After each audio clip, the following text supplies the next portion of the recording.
ओम श्री हरि। अनुराग पदावली पद क्रमांक 256 से 260।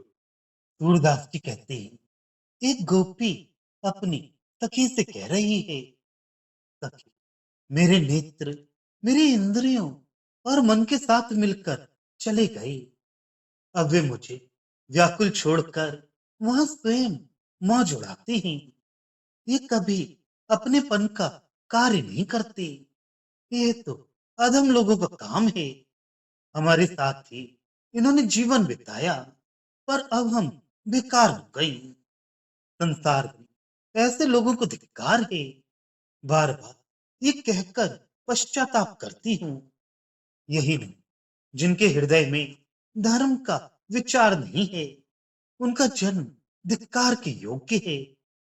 ये नेत्र तो हमें मन, वाणी तथा कर्म से भूलकर चले गए। इस प्रकार नेत्रों के गुण कर्म का स्मरण करके अनेक विरज की गोपियां विलाप कर रही हैं। कोई गोपी कहती है, सखी, मैं अपने नेत्रों से झगड़ा करूंगी। क्या हुआ?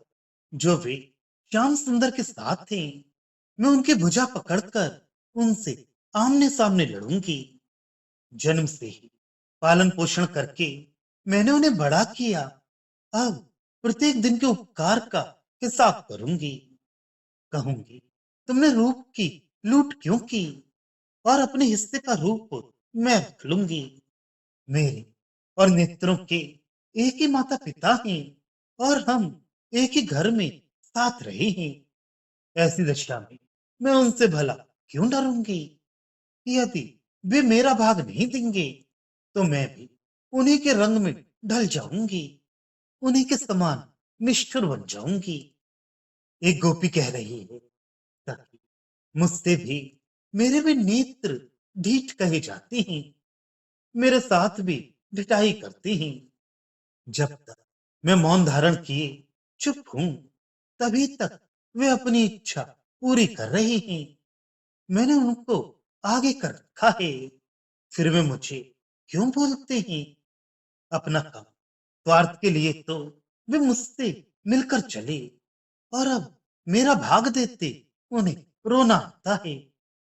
सखी, मैंने उनका बहुत संकोच किया, पर अब देखो, वे ही स्वयं अपनी मर्यादा कम कर रहे हैं।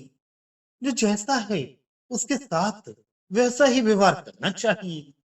ये नेत्र श्याम सुंदर के आगे गड़ गड़ कर बातें बनाते हैं। वे उन श्याम सुंदर से ही मिले रहे। मैं उनको नहीं चाहती, किंतु मेरा हिसाब क्यों नहीं समझा देती?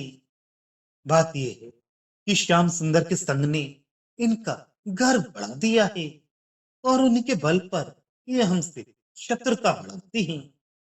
कोई गोपी कह रही है, सखी, मेरे नेत्र मेरे रोकने से रुके नहीं।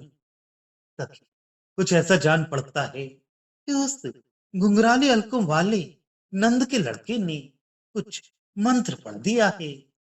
मैंने तो उन्हें घूंघट के वस्त्र में अटका, लपेट कर, पलकों के संदूक में रखकर और अंजन रूपी ताला लगा भवन में घर के भीतर बंद कर दिया था। किंतु मन रूपी हाथी के झटका देने से वेद मर्यादा की रस्सी और कुल की लज्जा का बंधन आदि सब टूट गया। मोहनलाल ने अपने पलकों को मटका कटाक्ष पूर्वक देखकर मुझे अपने वश में कर लिया। अतः नट की भांति पूर्व व्रज की नारियों को संग लगाए, वशीभूत किए, फिर आते घूमते ही। कोई गोपी कह रही है, सखी, मेरे नेत्र श्याम सुंदर की अत्यंत दुर्गम शोभा में उलझ गए हैं। वे उनकी टेढ़ी कमर, हाथ में ली हुई टेढ़ी मुरली और सिर पर टेढ़ी पाग तथा उस पर बंधी मोतियों की लड़ी में लटक रहे हैं। वे उनके रूप, रस, माधुर्य और सौंदर्य पर ऐसे रीझ गए हैं कि हृदय द्वार लौटाए जाने पर भी वे लौटते नहीं। उन कमलदल लोचन के वचन आदेश का पालन करते उन लाल के आनंद में ही उलझे हैं।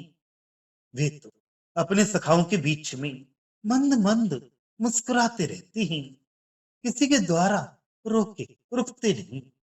उन्हें नटनागर स्वामी के रूप एवं गुणों पर ये नेत्र लुब्ध हो गए हैं।